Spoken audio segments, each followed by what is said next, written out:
Hello students, I am Dr. Iranna, Assistant Professor of Political Science.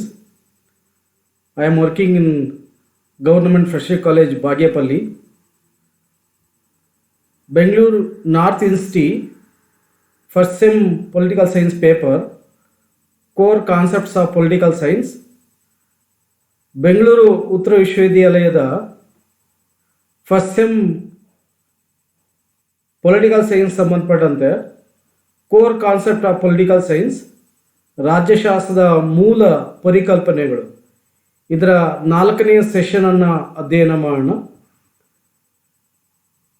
First sem paper name political ಸೈನ್ಸ್ಗೆ ಸಂಬಂಧಪಟ್ಟಂಥದ್ದು. Core concepts of political science, ರಾಜ್ಯಶಾಸ್ತ್ರದ ಮೂಲ ಪರಿಕಲ್ಪನೆಗಳು, ಇದರ ಮೊದಲ ಅಧ್ಯಾಯ ಯೂನಿಟ್ 1. ಅದರಲ್ಲಿ ರಾಜ್ಯಶಾಸ್ತ್ರದ ವ್ಯಾಪ್ತಿ, ಯುನೆಸ್ಕೋ ಪ್ಯಾರಿಸ್ ಅಧಿವೇಶನದಲ್ಲಿ ರಾಜ್ಯಶಾಸ್ತ್ರದ ಅಧ್ಯಯನ ವಿಷಯಗಳು ಯಾವ್ಯಾವ ಇದ್ದಾವೆ ಅನ್ನೋದ್ರ ಬಗ್ಗೆ ತಿಳಿಸಿಕೊಡಲಾಯಿತು. ಅದನ್ನೇ scope of political science Paris session ಅಂತೇಳಿ ಇದನ್ನು ಕರೀತಾರೆ. ಈ ಇಂದಿನ ಸೆಷನ್ನಲ್ಲಿ ರಾಜ್ಯಶಾಸ್ತ್ರದ ವ್ಯಾಪ್ತಿಗೆ ಸಂಬಂಧಿಸಿದಂತೆ ಅಧ್ಯಯನವನ್ನು ಮಾಡಲಾಗಿತ್ತು. ಅದರಲ್ಲಿ ರಾಜ್ಯಶಾಸ್ತ್ರದ ವ್ಯಾಪ್ತಿಯು 3 ವಿಷಯಗಳನ್ನು ಒಳಗೊಂಡಿತ್ತು.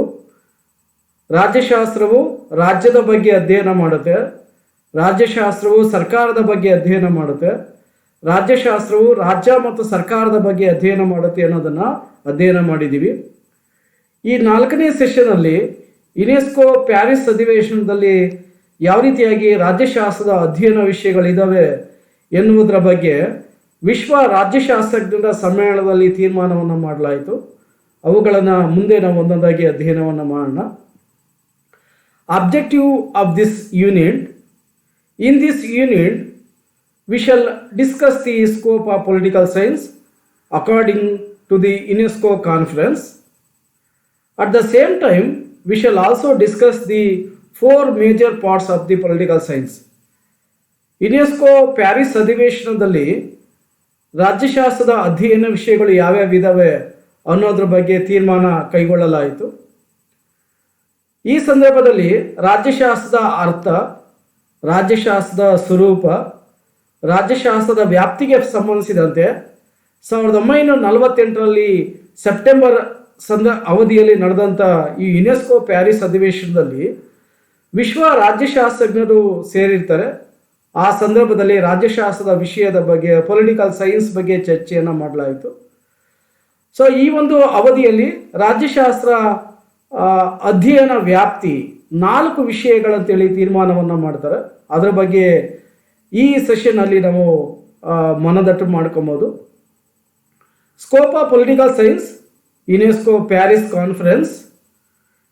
There is no unanimity among scholars regarding the scope of political science. ರಾಜ್ಯಶಾಸ್ತ್ರದ ಅಧ್ಯಯನ ವ್ಯಾಪ್ತಿಗೆ ಸಂಬಂಧಿಸಿದಂತೆ ರಾಜ್ಯಶಾಸ್ತ್ರಜ್ಞರಲ್ಲಿ ಏಕ ಅಭಿಪ್ರಾಯ ಇಲ್ಲ, ಭಿನ್ನ ಅಭಿಪ್ರಾಯಗಳಿದ್ದಾವೆ. There is lack of precision in the definitions and meanings of political science and that creates confusion regarding the precise boundaries of the subject. ರಾಜ್ಯಶಾಸ್ತ್ರದ ಅರ್ಥಕ್ಕೆ ಸಂಬಂಧಿಸಿದಂತೆ, ಅದರ ವ್ಯಾಖ್ಯಾನಗಳಿಗೆ ಸಂಬಂಧಿಸಿದಂತೆ ಭಿನ್ನಾಭಿಪ್ರಾಯಗಳಿರುವಂತೆ ರಾಜ್ಯಶಾಸ್ತ್ರ ಯಾವ ಯಾವ ವಿಷಯಗಳನ್ನು ಅಧ್ಯಯನ ಮಾಡ್ತದೆ ಅಂತೇಳಿ ನಾವು ಗಡಿಯನ್ನು ಹಾಕಿ ಅಧ್ಯಯನ ಮಾಡಲು ಸಾಧ್ಯವಿಲ್ಲ. ರಾಜ್ಯಶಾಸ್ತ್ರವು ಅತ್ಯಂತ ವಿಶಾಲವಾದ ವ್ಯಾಪ್ತಿಯನ್ನು ಒಳಗೊಂಡಿದೆ ಎನ್ನುವ ಅರ್ಥವನ್ನು ನಾವು ತಿಳ್ಕೊಬೇಕಾಗುತ್ತೆ. According to Willoughby, political science has to deal with 3 great topics like state, government and law. The view of Professor Goodnow is that political science divided itself into 3 distinct parts: the expression of the state will, the content of the state will as expressed, the execution of the state will. ರಾಜ್ಯಶಾಸ್ತ್ರದ ಅರ್ಥಕ್ಕೆ ಸಂಬಂಧಿಸಿದಂತೆ ರಾಜ್ಯಶಾಸ್ತ್ರಜ್ಞರಲ್ಲಿ ಭಿನ್ನಾಭಿಪ್ರಾಯ ಇರೋದನ್ನು ಈಗ already ನಾವು ಅಧ್ಯಯನವನ್ನು ಮಾಡಿದ್ದೀವಿ. ರಾಜ್ಯಶಾಸ್ತ್ರ ಎಂದರೆ ಅನೇಕ ಚಿಂತಕರು ತಮ್ಮ ಅಭಿಪ್ರಾಯವನ್ನು ವ್ಯಕ್ತಪಡಿಸ್ತಾರೆ. ಪಾಲ್ ಜಾನೆಟ್ ಎನ್ನುವ ಚಿಂತಕ ಹೇಳ್ತಾರೆ ರಾಜ್ಯಶಾಸ್ತ್ರದ ಅಧ್ಯಯನವು ರಾಜ್ಯ ಮತ್ತು ಸರ್ಕಾರಗಳಿಗೆ ಸಂಬಂಧಪಟ್ಟಿದೆ ಅಂತ ಹೇಳ್ತಾರೆ. ಅರಿಸ್ಟಾಟಲ್ ಹೇಳ್ತಾರೆ ರಾಜ್ಯಶಾಸ್ತ್ರವು ನಗರ ರಾಜ್ಯಗಳ ಅಧ್ಯಯನವೇ ಆಗಿದೆ ಅಂತ ಹೇಳ್ತಾರೆ. ಸೊ ಈ ರೀತಿಯಾಗಿ ಬೇರೆ ಬೇರೆ ಚಿಂತಕರು ರಾಜ್ಯಶಾಸ್ತ್ರದ ವ್ಯಾಪ್ತಿಯನ್ನ, ರಾಜ್ಯಶಾಸ್ತ್ರದ ಅರ್ಥವನ್ನು ವಿವರಿಸಿದ್ದಾರೆ. ಹಾಗಾಗಿನೇ ರಾಜ್ಯಶಾಸ್ತ್ರದ ವ್ಯಾಪ್ತಿಯಲ್ಲೂ ಕೂಡ ಭಿನ್ನಾಭಿಪ್ರಾಯಗಳಿದ್ದಾವೆ. ಈ ಹಿಂದೆ ಗಿಲ್ಕ್ರಿಸ್ಟ್ ಅವರು, ಗಾರ್ನರ್, ಗೆಟಲ್ ಮುಂತಾದ ಚಿಂತಕರು ರಾಜ್ಯಶಾಸ್ತ್ರದ ವ್ಯಾಪ್ತಿಗೆ ಸಂಬಂಧಿಸಿದಂತೆ ಭಿನ್ನಾಭಿಪ್ರಾಯವನ್ನು ವ್ಯಕ್ತಪಡಿಸಿದ್ದಾರೆ. ರಾಜ್ಯಶಾಸ್ತ್ರವು ವಿಶಾಲವಾದ ಜ್ಞಾನವನ್ನು ನೀಡುವ ಒಂದು ಸಾಮಾಜಿಕ ವಿಜ್ಞಾನವಾಗಿದೆ. ರಾಜ್ಯಶಾಸ್ತ್ರದ ಅಧ್ಯಯನ ವಿಷಯವು ದಿನೇ ದಿನೇ ಹೆಚ್ಚಾಗುತ್ತಾ ಹೋಗ್ತಾ ಇರೋದನ್ನು ಕಾಣ್ಬೋದು. ರಾಜ್ಯಶಾಸ್ತ್ರವು ಇಂತಿಷ್ಟೇ ವಿಷಯಗಳನ್ನು ಅಧ್ಯಯನ ಮಾಡ್ತದೆ ಅಂತೇಳಿ ನಿರ್ಧಾರಕ್ಕೆ ಬರಲು ಸಾಧ್ಯವಿಲ್ಲ. ಅದಕ್ಕೆ ಕಾರಣ ರಾಜ್ಯಶಾಸ್ತ್ರವು ವಿಶಾಲವಾದ ಅಧ್ಯಯನ ವಿಷಯವನ್ನು ಒಳಗೊಂಡಿದೆ. ಪ್ರೊಫೆಸರ್ ವಿಲೋಬಿ ಎನ್ನುವ ಚಿಂತಕ ಹೇಳ್ತಾರೆ ರಾಜ್ಯಶಾಸ್ತ್ರವು ರಾಜ್ಯ, ಸರ್ಕಾರ ಮತ್ತು ಕಾನೂನಿನ ವ್ಯಾಪ್ತಿಯನ್ನು ಒಳಗೊಂಡಿದೆ ಎನ್ನುವುದು ಪ್ರೊಫೆಸರ್ ವಿಲೋಬಿ ಅವರ ಚಿಂತನೆ. ಪ್ರೊಫೆಸರ್ ವಿಲೋಬಿ ಸಾರ್ವಜನಿಕ ಆಡಳಿತಕ್ಕೆ ಸಂಬಂಧಪಟ್ಟಂತೆ ಕೂಡ ಸಾಕಷ್ಟು ವಿಸ್ತಾರವಾದ ವ್ಯಾಖ್ಯಾನವನ್ನು ನೀಡಿದ್ದಾರೆ. ಪ್ರೊಫೆಸರ್ ಗುಡ್ನರ್ ಅವರ ಅಭಿಪ್ರಾಯದಲ್ಲಿ ರಾಜ್ಯಶಾಸ್ತ್ರದ ಅಧ್ಯಯನ ವ್ಯಾಪ್ತಿಯನ್ನು 3 ಭಾಗಗಳಾಗಿ ವಿವರಿಸಿದ್ದಾರೆ. ಸೊ ಅವುಗಳು ರಾಜ್ಯದ ಬಗ್ಗೆ ಅಭಿಪ್ರಾಯವನ್ನು ವ್ಯಕ್ತಪಡಿಸುವಂಥದ್ದು, ರಾಜ್ಯದ ಶಿರೋನಾಮೆಯ ಬಗ್ಗೆ ಅಧ್ಯಯನವನ್ನು ಮಾಡುವಂಥದ್ದು, ಹಾಗೂ ರಾಜ್ಯ ಯಾವ ರೀತಿಯಾದ ಉದ್ದೇಶವನ್ನು ಒಳಗೊಂಡಿದೆ, ಅದರ ಜಾರಿ ಏನಿದೆ ಎನ್ನುವುದರ ಬಗ್ಗೆ ತಿಳಿದುಕೊಳ್ಳುವುದು ಆಗಿದೆ. ಇದನ್ನು ಪ್ರೊಫೆಸರ್ ಗುಡ್ನರ್ ಅವರು ಸಾಕಷ್ಟು ವ್ಯಾಪಕವಾಗಿ ರಾಜ್ಯಶಾಸ್ತ್ರದ ವ್ಯಾಪ್ತಿಯನ್ನು ವಿವರಿಸಿದ್ದಾರೆ.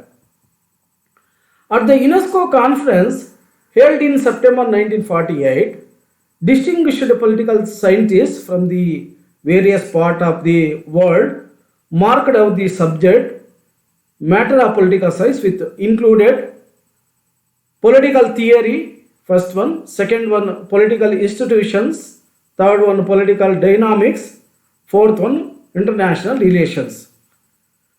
ಸೆಪ್ಟೆಂಬರ್ ತಿಂಗಳ 1948ರಲ್ಲಿ ಅಮೆರಿಕ ಸಂಯುಕ್ತ ಸಂಸ್ಥಾನದ ಪ್ಯಾರಿಸ್ಸಲ್ಲಿ ಯುನೆಸ್ಕೋ ಅಧಿವೇಶನವನ್ನು ಏರ್ಪಡಿಸಲಾಯಿತು. ಈ ಒಂದು ಸಂದರ್ಭದಲ್ಲಿ ವಿಶ್ವದ ಬಹುತೇಕ ರಾಜ್ಯಶಾಸ್ತ್ರಜ್ಞರು ಭಾಗವಹಿಸಿ ರಾಜ್ಯಶಾಸ್ತ್ರದ ಅಧ್ಯಯನ ವಿಷಯಗಳು ಯಾವ್ಯಾವಿದ್ದಾವೆ, ಯಾವ ವಿಷಯಗಳು ಅಧ್ಯಯನವನ್ನು ಮಾಡ್ತವೆ ಅನ್ನೋದ್ರ ಬಗ್ಗೆ ರಾಜ್ಯಶಾಸ್ತ್ರಜ್ಞರು ಚಿಂತನೆಯನ್ನು ಮಾಡಿ 4 ಅಭಿಪ್ರಾಯಕ್ಕೆ ಬರ್ತಾರೆ. ಅದನ್ನು ನಾವು ಮೊದಲನೇದಾಗಿ ರಾಜಕೀಯ ಸಿದ್ಧಾಂತ, ಎರಡನೇದಾಗಿ ರಾಜಕೀಯ ಸಂಸ್ಥೆಗಳು, ಮೂರನೇದಾಗಿ ಚಲನಾತ್ಮಕ ರಾಜಕೀಯ, ಅಂತಿಮವಾಗಿ 4ನೇದು ಅಂತಾರಾಷ್ಟ್ರೀಯ ಸಂಬಂಧಗಳು. ಹಾಗಾಗಿ ರಾಜ್ಯಶಾಸ್ತ್ರದ ಅಧ್ಯಯನವು ಈ 4 ವಿಷಯಗಳನ್ನು ಒಳಗೊಂಡಿದೆ ಎನ್ನುವ ತೀರ್ಮಾನಕ್ಕೆ ಯುನೆಸ್ಕೋ ಪ್ಯಾರಿಸ್ ಅಧಿವೇಶನದಲ್ಲಿ ಬರಲಾಯಿತು. ಸೊ ಅವುಗಳನ್ನು ನಾವು ಒಂದೊಂದಾಗಿ ಅಧ್ಯಯನವನ್ನು ಮಾಡೋಣ. ಮೊದಲನೇದಾಗಿ first one, study of political theory. Political theory is a major branch of political science.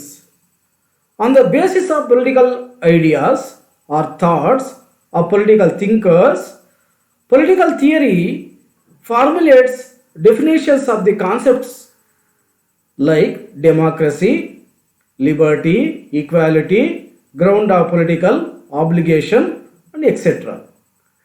It deals with some rudimentary concepts of political science, speculations of political philosophers and other ideologies are put together in one volume which is given the title Political Theory.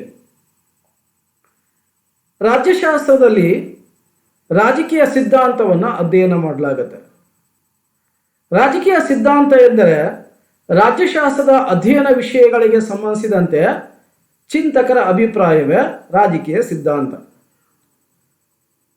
ರಾಜ್ಯಶಾಸ್ತ್ರದ ಅಧ್ಯಯನ ವಿಷಯಗಳಾದ ರಾಜ್ಯ, ಸರ್ಕಾರ, ಸ್ವಾತಂತ್ರ್ಯ, ಸಮಾನತೆ, ನ್ಯಾಯ, ಭ್ರಾತೃತ್ವ, ಅದೇ ರೀತಿಯಾಗಿ ಚುನಾವಣೆ, ನಾಯಕತ್ವ ಮುಂತಾದ ವಿಷಯಗಳಿಗೆ ಸಂಬಂಧಿಸಿದಂತೆ ಚಿಂತಕರು ಏನೇನು ಅಭಿಪ್ರಾಯವನ್ನು ವ್ಯಕ್ತಪಡಿಸ್ತಾರೋ ಅದನ್ನೇ ರಾಜಕೀಯ ಸಿದ್ಧಾಂತ ಅಂತ ಕರೀಬಹುದು.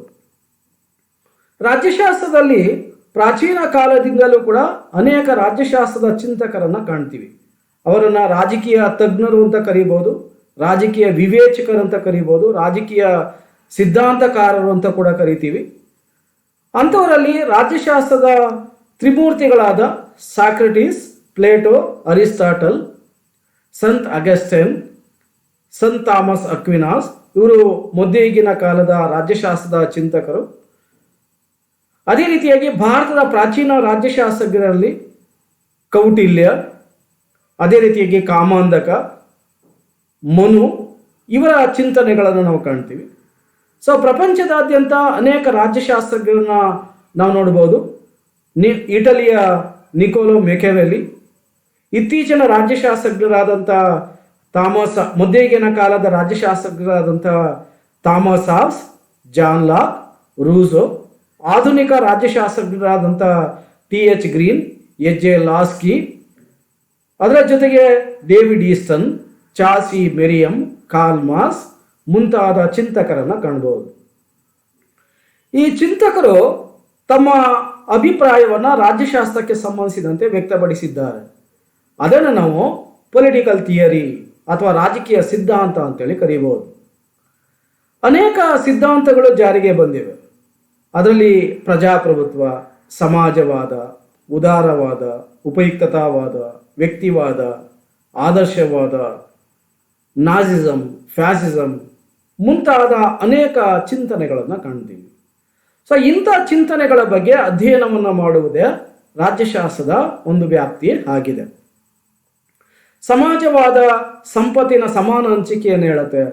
ಪ್ರಜಾಪ್ರಭುತ್ವ ವ್ಯಕ್ತಿಗಳ ಹಕ್ಕು, ಸ್ವಾತಂತ್ರ್ಯ, ಸಮಾನತೆಯ ಬಗ್ಗೆ ಚರ್ಚೆ ಮಾಡುತ್ತೆ. ವ್ಯಕ್ತಿವಾದ ರಾಜ್ಯಕ್ಕಿಂತ ವ್ಯಕ್ತಿ ಮುಖ್ಯ ಅಂತ ಹೇಳುತ್ತೆ. ಆದರ್ಶವಾದ ವ್ಯಕ್ತಿಗಿಂತ ರಾಜ್ಯ ಮುಖ್ಯ ಅಂತ ಹೇಳುತ್ತೆ. ಉದಾರವಾದ ಎಲ್ಲವನ್ನೂ ಕೂಡ ಕಾನೂನುಗಳನ್ನ ಮಾಡಬೇಕಾದಾಗ ಅದು ಎಲ್ಲರೂ ಕೂಡ ಅವಕಾಶವನ್ನು ಕೊಡಬೇಕಂತ ಹೇಳುತ್ತೆ. ಉಪಯುಕ್ತತಾವಾದ ಸರ್ಕಾರ ಕಾನೂನುಗಳನ್ನು ಮಾಡಬೇಕಾದಾಗ ಪ್ರಜೆಗಳಿಗೆ ಅನುಕೂಲವಾಗೋ ರೀತಿಯಾಗಿ ಕಾನೂನುಗಳನ್ನು ಮಾಡಬೇಕಂತ ಹೇಳುತ್ತೆ. ಈ ರೀತಿಯಾಗಿ ಅನೇಕ ಸಿದ್ಧಾಂತಗಳನ್ನು ಕಾಣ್ತೀವಿ. Second one, study of political institutions. The study of political institutions includes a study of constitutions and comparative governments. It deals with the nature of different political institutions, including government, explains their merits and demerits, their structure and working, and arrives at different conclusions on a comparative basis. The study of public administration and local self-governments may also be included under this heading. UNESCO Paris ಅಧಿವೇಶನದಲ್ಲಿ ರಾಜ್ಯಶಾಸ್ತ್ರದ ಅಧ್ಯಯನ ವ್ಯಾಪ್ತಿಯನ್ನು ಎರಡನೇದಾಗಿ ತಿಳಿಯಪಡಿಸಿದ್ದಾರೆ. ಅದನ್ನು ರಾಜಕೀಯ ಸಂಸ್ಥೆಗಳಂತೇಳಿ ಕರೀಬೋದು. ರಾಜಕೀಯ ಸಂಸ್ಥೆಗಳಂದಾಗ ಕೇಂದ್ರ ಸರ್ಕಾರ, ರಾಜ್ಯ ಸರ್ಕಾರ, ಸ್ಥಳೀಯ ಸರ್ಕಾರ ಮುಂತಾದವುಗಳ ಬಗ್ಗೆ ಅಧ್ಯಯನವನ್ನು ಮಾಡೋದಾಗಿದೆ. ಅದೇ ಜೊತೆಗೆ ವಿವಿಧ ದೇಶಗಳ ಸಂವಿಧಾನ, ಜೊತೆಗೆ ತೌಲನಿಕ ಸರ್ಕಾರಗಳು, ಅದರ ಒಟ್ಟಿಗೆ ಸಾರ್ವಜನಿಕ ಆಡಳಿತವನ್ನು ಕೂಡ ಅಧ್ಯಯನ ಮಾಡೋದಾಗಿದೆ. ಸಾಮಾನ್ಯವಾಗಿ ಸಂಯುಕ್ತ ಪದ್ಧತಿ ಅಂತಂದಾಗ 3 ರೀತಿಯಾದ ಸರ್ಕಾರ ಪದ್ಧತಿಗಳಿರ್ತವೆ. ಅದನ್ನು ಕೇಂದ್ರ ಸರ್ಕಾರ, ರಾಜ್ಯ ಸರ್ಕಾರ ಮತ್ತು ಸ್ಥಳೀಯ ಸರ್ಕಾರ ಅಂತೇಳಿ ಕರೀಬೋದು.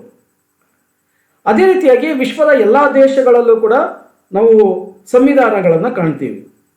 ಸೊ ಅಂತಹ ಸಂವಿಧಾನ ಲಿಖಿತವಾಗಿರ್ಬೋದು ಅಥವಾ ಅಲಿಖಿತವಾಗಿರ್ಬೋದು, ಅಥವಾ ಕಠಿಣ ಸಂವಿಧಾನ ಆಗಿರ್ಬೋದು ಅಥವಾ ಸರಳ ಸಂವಿಧಾನ ಆಗಿರ್ಬೋದು, ಹೊಂದಾಣಿಕೆಯ ಸಂವಿಧಾನ ಆಗಿರ್ಬೋದು. ಒಟ್ಟಾರೆಯಾಗಿ ಒಂದು ರಾಜ್ಯ ಅಥವಾ ದೇಶ ಅಂತಂದಾಗ ಅದಕ್ಕೆ ಸಂವಿಧಾನ ಇರಲೇಬೇಕು. ಸಂವಿಧಾನವನ್ನು ದೇಶದ ಮೂಲಭೂತ ಕಾನೂನು ಅಂತ ಕರಿತೀವಿ. ಭಾರತ ಸಂವಿಧಾನ 1950 ಜನವರಿ 26ರಂದು ಜಾರಿಗೆ ಬಂತು. ಅದೇ ರೀತಿಯಾಗಿ ಅಮೆರಿಕ ಸಂಯುಕ್ತ ಸಂಸ್ಥಾನದ ಸಂವಿಧಾನ 1789ರಲ್ಲಿ ಜಾರಿ ಬಂತು. ಸ್ವಿಟ್ಜರ್ಲ್ಯಾಂಡಿನ ಸಂವಿಧಾನ 1848ರಲ್ಲಿ ಮೊದಲ ಬಾರಿಗೆ ಜಾರಿಗೆ ಬಂತು. ಅದಾದ ನಂತರ 1999ರಲ್ಲಿ ಹೊಸ ಸಂವಿಧಾನ ಜಾರಿಗೆ ಬಂತು. ರಷ್ಯಾದ ಸಂವಿಧಾನ 1993ರಲ್ಲಿ ಜಾರಿಗೆ ಬಂತು. ಈ ರೀತಿಯಾಗಿ ವಿಶ್ವದ ಅನೇಕ ಸಂವಿಧಾನಗಳನ್ನು ಅಧ್ಯಯನ ಮಾಡಬಹುದಾಗಿದೆ. ಸಂವಿಧಾನದಲ್ಲಿರುವಂತಹ ನಾಗರಿಕತ್ವ, ಮೂಲಭೂತ ಹಕ್ಕುಗಳು, ರಾಜ್ಯನೀತಿ ನಿರ್ದೇಶಕ ತತ್ವಗಳು, ಅದೇ ರೀತಿಯಾಗಿ ಪೌರತ್ವ, ಚುನಾವಣೆ, ಚುನಾವಣಾ ಆಯೋಗಗಳು, ಹಣಕಾಸಿನ ಆಯೋಗ, ಜೊತೆಗೆ ಪ್ರಧಾನಮಂತ್ರಿ, ರಾಷ್ಟ್ರಪತಿ, ಮಂತ್ರಿಮಂಡಲ, ಲೋಕಸಭೆ, ರಾಜ್ಯಸಭೆ ಅಥವಾ ಅಪ್ಪರ್ ಹೌಸ್, ಲೋ ಹೌಸ್, ಈ ರೀತಿಯಾಗಿ ಹಲವಾರು ವಿಷಯಗಳನ್ನು ಒಳಗೊಂಡಿರುತ್ತದೆ. ಅದರ ಬಗ್ಗೆ ಅಧ್ಯಯನವನ್ನು ಮಾಡುವುದು ಆಗಿದೆ. ಇಲ್ಲಿ ಸರ್ಕಾರ ಅಂತಂದಾಗ 3 ರೀತಿಯಾದ ಸರ್ಕಾರಗಳಿರ್ತವೆ. 3 ಸರ್ಕಾರದಲ್ಲಿ ನಾವು ಅಂಗಗಳನ್ನು ನಾವು ಕಾಣ್ತೀವಿ. ಶಾಸಕಾಂಗ, ಕಾರ್ಯಾಂಗ, ನ್ಯಾಯಾಂಗ.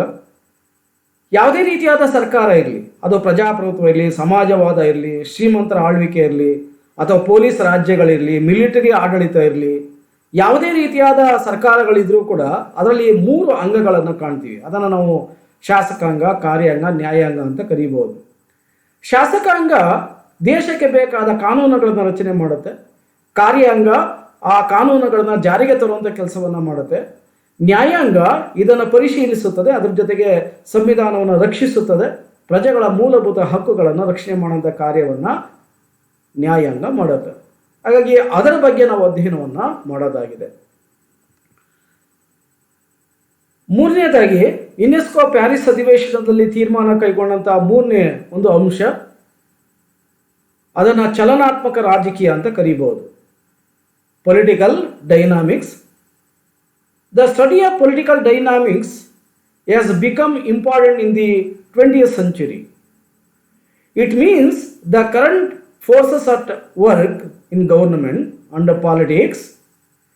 It covers a wide range of and includes political parties, public opinion, pressure groups, lobbies, and etc. A scientific study of the working of these political dynamics helps us to explain the political behavior of individuals and groups. The study of this field is often done in collaboration with other social sciences like sociology, anthropology, and psychology, etc. Human nature is not static but dynamic. Hence, the study of political dynamics becomes extremely essential to understand changing concepts. UNESCO Paris ಅಧಿವೇಶನದಲ್ಲಿ ತೀರ್ಮಾನ ಕೈಗೊಂಡಂತೆ ರಾಜ್ಯಶಾಸ್ತ್ರದ ಅಧ್ಯಯನವು ಚಲನಾತ್ಮಕ ರಾಜಕಾರಣದ ಬಗ್ಗೆ ಅಧ್ಯಯನವನ್ನು ಮಾಡುತ್ತೆ. So ಚಲನಾತ್ಮಕ ರಾಜಕಾರಣವು 20ನೇ ಶತಮಾನದ ಅತ್ಯಂತ ಪ್ರಮುಖವಾದ ಚಿಂತನೆ. ಇದು ಸರ್ಕಾರದ ಬಗ್ಗೆ, ಅಂದರೆ ಪ್ರಸ್ತುತ ಇರುವಂತಹ ಸರ್ಕಾರ ಮತ್ತು ಆ ರಾಜಕಾರಣದ ಬಗ್ಗೆ ಅಧ್ಯಯನವನ್ನು ಮಾಡುತ್ತೆ. ಸೊ ರಾಜಕೀಯದಲ್ಲಿ ಯಾವ ರೀತಿಯಾಗಿ ಸಾರ್ವಜನಿಕರು ಅಥವಾ ಜನರು ಭಾಗವಹಿಸುತ್ತಾರೆ, ತಮ್ಮ ಅಭಿಪ್ರಾಯವನ್ನು ಹೇಗೆ ಸರ್ಕಾರದ ಮೇಲೆ ಪ್ರಭಾವ ಬೀರ್ತಾರೆ, ಮುಂತಾದ ಅಂಶಗಳ ಬಗ್ಗೆ ಇದು ಅಧ್ಯಯನವನ್ನು ಮಾಡುತ್ತೆ. ಅದರಲ್ಲಿ ಬಹಳ ಮುಖ್ಯವಾಗಿ ರಾಜಕೀಯ ಪಕ್ಷಗಳು, ಪ್ರಜಾಪ್ರಭುತ್ವ ವ್ಯವಸ್ಥೆಯಲ್ಲಿ ರಾಜಕೀಯ ಪಕ್ಷಗಳನ್ನು ಪ್ರಜಾಪ್ರಭುತ್ವದ ಬೆನ್ನೆಲುಬು ಅಂತೇಳಿ ಕರಿತೀವಿ. ರಾಜಕೀಯ ಪಕ್ಷಗಳ ಹೊರತಾಗಿ ಸರ್ಕಾರದ ರಚನೆ ಮತ್ತು ವಿರೋಧ ಪಕ್ಷಗಳ ಸ್ಥಾನದಲ್ಲಿ ವಿರೋಧ ಪಕ್ಷ ಅನ್ನೋದು ಇರಲಿಕ್ಕೆ ಸಾಧ್ಯ ಇಲ್ಲ. ಹಾಗಾಗಿ ಎಲ್ಲ ದೇಶಗಳಲ್ಲೂ ಕೂಡ ರಾಜಕೀಯ ಪಕ್ಷಗಳಿದ್ದಾವೆ. ಭಾರತದಲ್ಲಿ 7 ರಾಷ್ಟ್ರೀಯ ಪಕ್ಷಗಳಿದ್ದಾವೆ, 42 ಪ್ರಾದೇಶಿಕ ಪಕ್ಷಗಳಿದ್ದಾವೆ. ರಾಷ್ಟ್ರೀಯ ಪಕ್ಷಗಳು ಅಂತಂದಾಗ BJP, ಕಾಂಗ್ರೆಸ್, ಆಮೇಲೆ ಸಮಾಜವಾದ ಪಾರ್ಟಿ, BSP, ಈ ರೀತಿಯಾದ ರಾಜಕೀಯ ಪಕ್ಷಗಳಿದ್ದಾವೆ. ಪ್ರಾದೇಶಿಕ ಪಕ್ಷಗಳಂತಂದಾಗ AIDMK, DMK, ಅದರ ಜೊತೆಗೆ ಅಕಾಲಿ ದಳ, ಈ ರೀತಿಯಾಗಿ JDS, JDU ಇವೆಲ್ಲವೂ ಕೂಡ ಪ್ರಾದೇಶಿಕ ಪಕ್ಷಗಳು. ಸೊ ಇವುಗಳು ಸರ್ಕಾರವನ್ನು ರಚನೆ ಮಾಡುವಂಥ ಪ್ರಯತ್ನವನ್ನು ಮಾಡ್ತವೆ. ಜನರು ಬಹುಮತ ಯಾವ ಪಕ್ಷಕ್ಕೆ ಕೊಡ್ತಾರೋ ಅಂಥವ್ರು ಸರ್ಕಾರ ರಚನೆ ಮಾಡ್ತಾರೆ, ಇಲ್ಲ ಅಂತಂದರೆ ವಿರೋಧ ಪಕ್ಷದ ಸ್ಥಾನದಲ್ಲಿ ಕೂರ್ತಾರೆ. ಸೊ ಸಾರ್ವಜನಿಕ ಅಭಿಪ್ರಾಯ ರಾಜ್ಯಶಾಸ್ತ್ರದಲ್ಲಿ ಬಹಳ ಮುಖ್ಯವಾದದ್ದು. ನಾಯಕತ್ವದ ಬಗ್ಗೆ, ಸರ್ಕಾರದ ರಚನೆಯ ಬಗ್ಗೆ, ಮುಖ್ಯವಾಗಿ ಏನು ಒಂದು ಕ್ಷೇತ್ರದಲ್ಲಿ ಪ್ರತಿನಿಧಿಗಳು ಯಾರು ನಾಯಕರಾಗಿದ್ದಾರೆ ಅನ್ನೋದ್ರ ಬಗ್ಗೆ ಈ ಒಂದು ಸಾರ್ವಜನಿಕ ಅಭಿಪ್ರಾಯ ಮುಖ್ಯವಾದ ಪಾತ್ರವನ್ನು ವಹಿಸುತ್ತೆ. ಜೊತೆಗೆ ಪ್ರಜಾಪ್ರಭುತ್ವದಲ್ಲಿ ಎಲ್ಲ ತೀರ್ಮಾನಗಳನ್ನು ಕೈಗೊಳ್ಳಬೇಕಾದ ಸಂದರ್ಭದಲ್ಲಿ ಸಾರ್ವಜನಿಕ ಅಭಿಪ್ರಾಯದ ಆಧಾರದ ಮೇಲೆ ತೀರ್ಮಾನವನ್ನು ಕೈಗೊಳ್ಳೋದು. 3/2 ಬಹುಮತ ಇಲ್ಲಿ ಬಹಳ ಮುಖ್ಯವಾಗಿ ಬೇಕಾಗತ್ತೆ. ಒತ್ತಡ ಗುಂಪುಗಳು ಸರ್ಕಾರದ ಮೇಲೆ ಸಾಕಷ್ಟು ಒತ್ತಡವನ್ನು ಹೇರ್ತವೆ. ತಮ್ಮ ಒಂದು ಜನರಿಗಾಗಿ, ತಮ್ಮ ಗುಂಪಿಗಾಗಿ ಹಿತಾಸಕ್ತಿಯನ್ನು ಜಾರಿಗೆ ತರುವಂತಹ ಒಂದು ಕೆಲಸ ಕಾರ್ಯವನ್ನು ಮಾಡ್ತವೆ. ಅದನ್ನು ನಾವು ಒತ್ತಡ ಗುಂಪುಗಳು ಅಂತೇಳಿ ಕರೀಬೋದು. ಅನೇಕ ಒತ್ತಡ ಗುಂಪುಗಳಿದ್ದಾವೆ. ಜಾತಿ ಒತ್ತಡ ಗುಂಪುಗಳು, ಧರ್ಮದ ಒತ್ತಡ ಗುಂಪುಗಳು, ಭಾಷೆ, ಪ್ರದೇಶ, ಜನಾಂಗ, ಕಾರ್ಮಿಕರು, ಸರ್ಕಾರಿ ನೌಕರರು, ಈ ರೀತಿಯಾದ ಒತ್ತಡ ಗುಂಪುಗಳನ್ನು ಕಾಣ್ತೀವಿ. ಈವನ್ ವಿದ್ಯಾರ್ಥಿಗಳು ಕೂಡ ಇಲ್ಲಿ ಸೇರ್ಪಡೆ ಆಗಿದ್ದಾರೆ, ವಿದ್ಯಾರ್ಥಿ ಸಂಘಟನೆಗಳಿದ್ದಾವೆ. ಸೊ ಇವುಗಳನ್ನು ನಾವು ಒತ್ತಡ ಗುಂಪುಗಳು ಅಂತೇಳಿ ಕರಿತೀವಿ. ಜೊತೆಗೆ ಲಾಬೀಸ್ ಅನ್ನು ಕೂಡ ಮಾಡ್ತಾರೆ. ಸೊ ಅದನ್ನು ನಾವು ಅಧ್ಯಯನವನ್ನು ಮಾಡಬೇಕಾಗಿದೆ. ಸೊ ಈ ಚಲನಾತ್ಮಕ ರಾಜಕೀಯದಲ್ಲಿ ರಾಜಕೀಯ ನಡವಳಿಕೆ ಹೇಗಿದೆ, ವ್ಯಕ್ತಿಗಳು ಹೇಗೆ ನಡವಳಿಕೆಯನ್ನು ಹೊಂದಿದ್ದಾರೆ, ಗುಂಪುಗಳು ಹೇಗೆ ನಡವಳಿಕೆ ಹೊಂದಿದ್ದಾವೆ ಅನ್ನೋದನ್ನು ಇಲ್ಲಿ ಅರ್ಥ ಮಾಡ್ಕೊಬೇಕಾಗತ್ತೆ.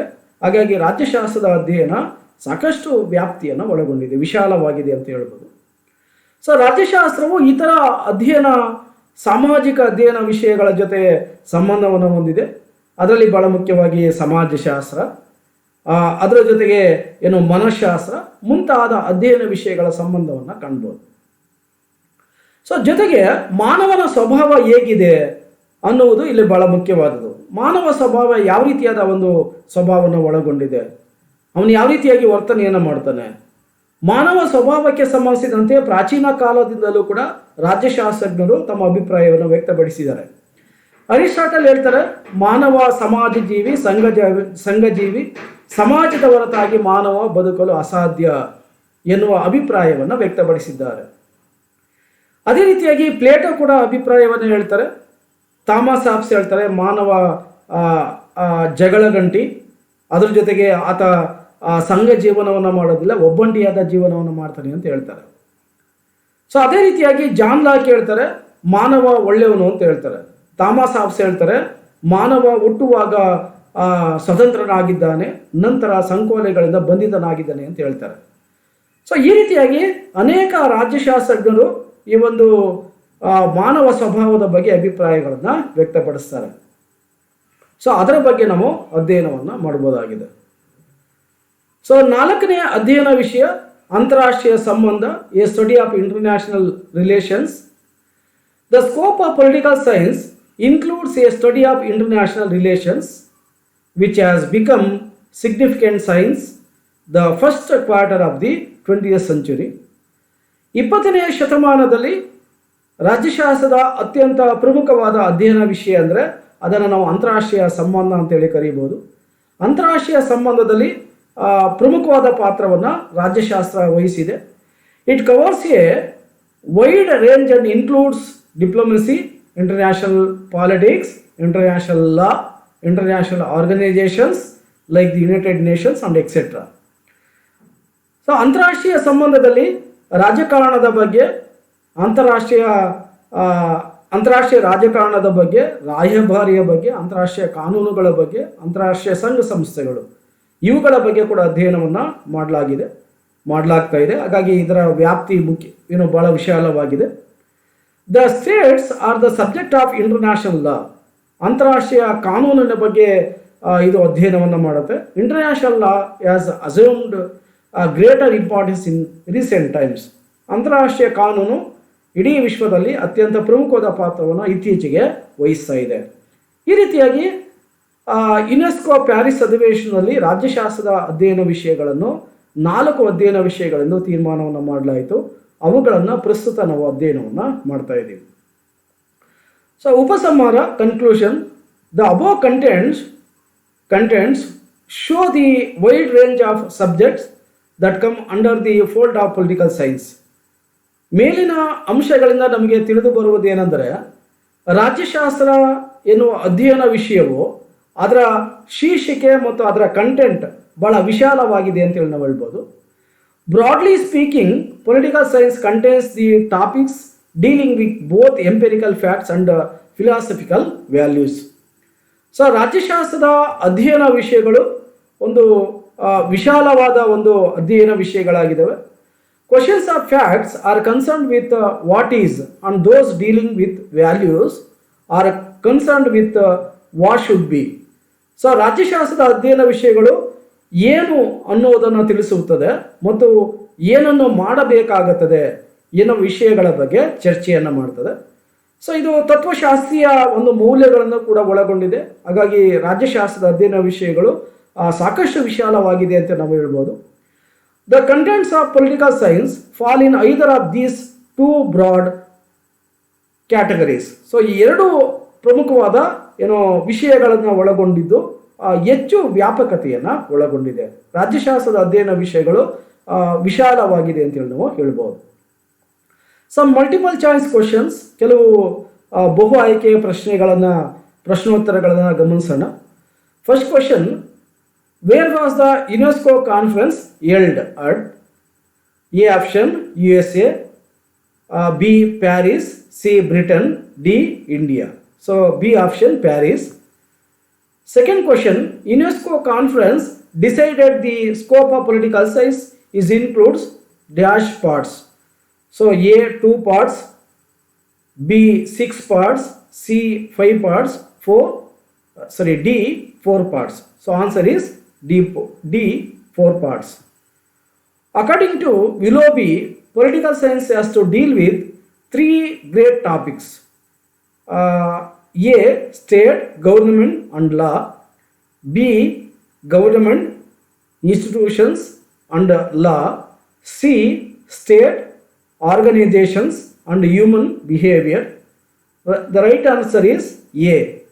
State, government and law. Fourth question, when was the UNESCO conference held at? ಯಾವಾಗ UNESCO conference ಏರ್ಪಟ್ಟಿತು? A. August 1948, B. February 1947, C. September 1948, D. March 1950. So answer is C. September 1948.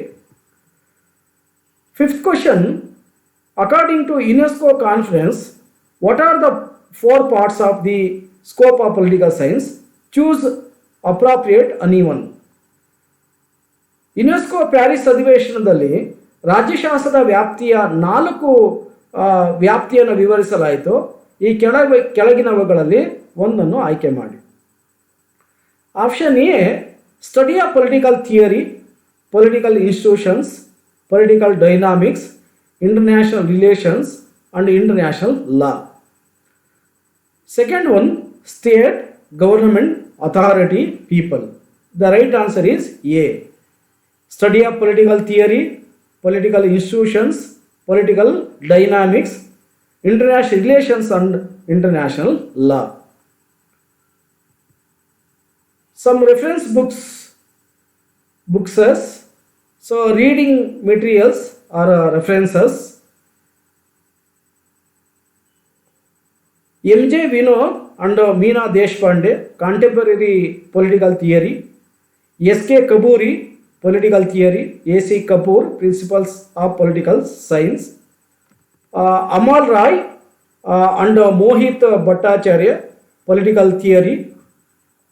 So ಈ ರೀತಿಯಾಗಿ ಕೆಲವು ಪುಸ್ತಕಗಳನ್ನು ನಿಮಗೆ ಅಧ್ಯಯನ ಮಾಡಲಿಕ್ಕೆ ರೆಫರೆನ್ಸನ್ನು ಕೊಡಲಾಗಿದೆ. ಇಲ್ಲಿಗೆ ಈ ಒಂದು ಸೆಷನ್ ಕಂಪ್ಲೀಟ್ ಆಗುತ್ತೆ. ಥ್ಯಾಂಕ್ ಯು, ಧನ್ಯವಾದಗಳು.